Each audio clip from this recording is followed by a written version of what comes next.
Good day, class. This is your teacher Alliah, and welcome to English 7. And for this video, we will discuss the Module 5, Quarter 3 about cite evidence to support a general statement. At the end of the module, you should be able to identify correctly what citing evidence means, which is the cognitive. Cite evidence to support a general statement, which is the psychomotor. And the last is display self-independence in accomplishing tasks and exercise on citing evidence to support a general statement, which is the affective. So let's proceed to the pre-assessment of our lesson. So open your book on page 2. So directions. Read each item carefully, write true if the statement is true about citing evidence, and write false. If it is not correct, write your answer on your notebook.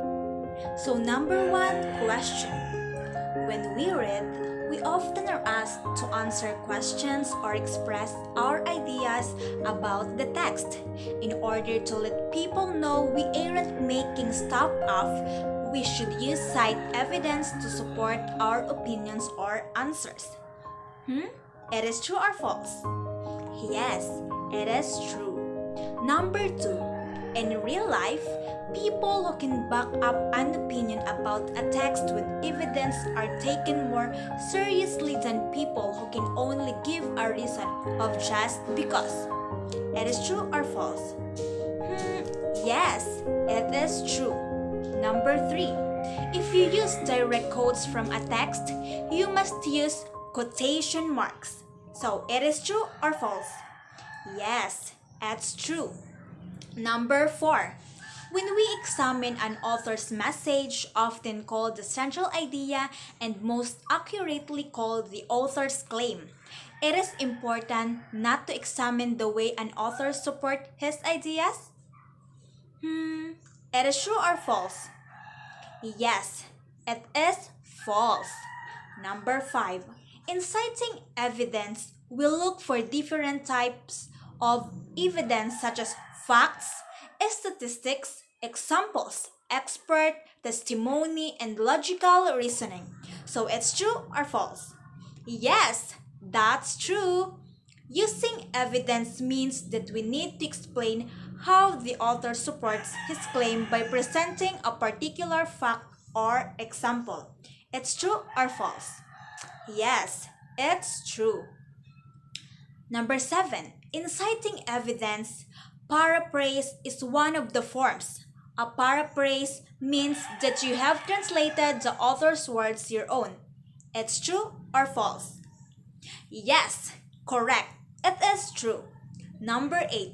Citing textual evidence makes your argument less powerful. It is true or false? Yes, it is false. Number 9. The evidence you pick shows that you understand what you are actually reading. It is true or false? Yes, it is true. Okay, number 10, which is the last. Textual evidence goes beyond just your opinion, thoughts, feelings. So, it is true or false? Yes, it is true. Okay, class, your score on pre-assessments are very good. So, let's proceed to the task 1, sort me. With the cards below, identify the claim or the general statement, then identify the evidence. Write your answer on your notebook. Okay, class, open your book on page 3. So at the backs, we did not do our work when we had our guest teacher. 100% of the class is in the honor list. Based on the feedback, everyone worked hard for the arts math. Some students missed to submit their home reading report. The principal said, I was not having a heart to let these students work better. And the last is, our class is the greatest. So put your answer at the box, which is claim or general statement. Choose at the box which is the correct for claim or general statement. Okay, class? We're done on the pre-assessment and the task 1. So let's proceed to another task. So open your book on page 4. So read the paragraphs below, then identify which among the two statements that follow shows citation and which is not. Citing evidence means to quote or to name reasons and ideas to support a general statement or claim. These are considered strong evidence to support an opinion or an answer.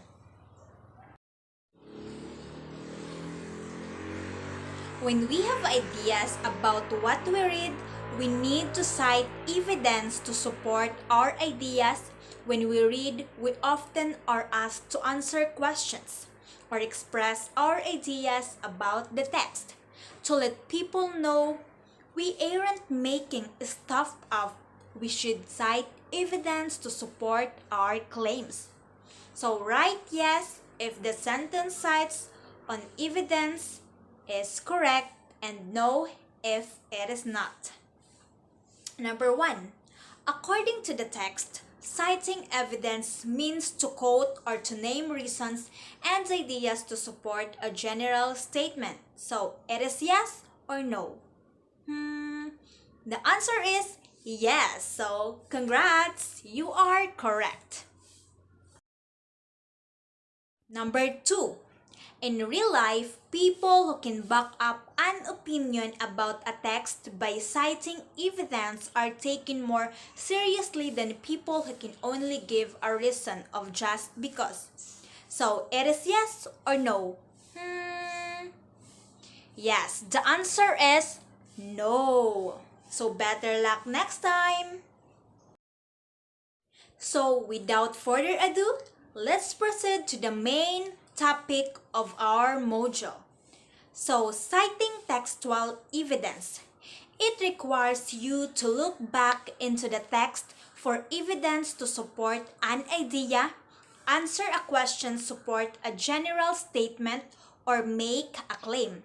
Citing evidence requires students to think more deeply about the text, analyze the author, source, etc. Students also need to practice finding strong evidence to support their ideas. Explicit textual evidence. When we have ideas about what we read, we need to cite explicit textual evidence to support our ideas. When we read, we often are asked to answer questions or express our ideas about the text. To let people know we aren't making stuff up, we should use explicit textual evidence to support our opinions or answers.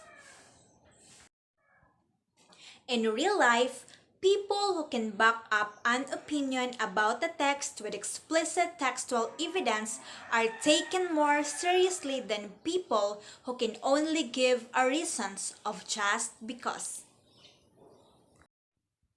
So what is a general statement? A general statement is a sentence that defines or declares some large and overarching truth. General ideas usually express the main point or main idea of piece of writing. They present the topic of a paragraph, essay, or book and make a statement about it, usually a claim that needs to be proven. Specific ideas provide evidence to further define the general or main idea and prove that is valid. In short, a general statement is that thesis statement. It states the specific topic of the essay, often lists the main or controlling ideas of the essay, may indicate the method of organizations of the essay, and the last is usually at the end of the introduction is usually one sentence. Citing textual evidence to support a general statement, what does it mean? As readers, writers, and thinkers, it is natural for students to develop ideas ask questions, and make claims regarding what they are reading. Citing textual evidence requires students to look back into the text for evidence to support an idea, answer a question, or make a claim.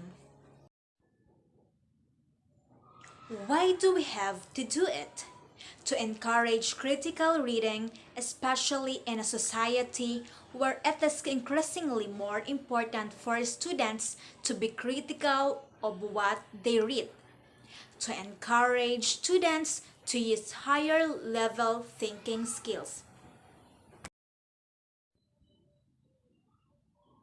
Why do I need to cite evidence from a text? The textual evidence makes your argument more powerful. Textual evidence goes beyond just your opinions, thoughts, and feelings. How do I cite evidence from a text? First, read the text. Second, develop an answer to the question. Third is find pieces of text that will help you strengthen your answer. And the last is use evidence from the text in your paragraph long answer. Some of the expressions used to cite evidence to support a general statement are according to the text, the author stated, based on the text mentioned that, in the second paragraph it is stated that, the last is on page, the page stated. An example from the text is, here are some textual evidence examples you might use to support a general statement. Direct quotations from a book or other text source. Accurate summarize of what happened or was said in the text. Larger passages that relate directly to the thesis of your essay. Last is paraphrase of what the author says in the text. When we examine an author's message, often called the central idea, and most accurately called the author's claim, it is important to examine the way an author supports his ideas. This makes each of us a sort of detective, looking for the evidence an author uses to prove his or her point. Okay, class, let's proceed to the task number 2. Open your book on page number 9. So the directions is, read the following passage and answer the questions that follow. Refer to the text to check your answer when appropriate. Okay, let's read the set belts. Okay, class, we're done reading. So with a general statement, choosing to wear your seatbelt is as simple as choosing between life and death. Answer the question by citing evidence to support claims. Consider the ideas on how to cite evidence. Write your answer in your notebook. Number 1. Why are seatbelts uncool? Number 2. What does the fourth paragraph point out if you are not wearing your seatbelt? Number 3. Do you believe that the author is more interested in being safe or being comfortable? Refer to the text in your response. Okay, class, we are here in the last part of our module, the assessment. Directions. Read carefully and provide answers for what is being asked. Write your answers on your notebook. Number 1. What type of evidence do we need to cite to support our ideas? Number 2. Give at least 5 expressions when citing evidence.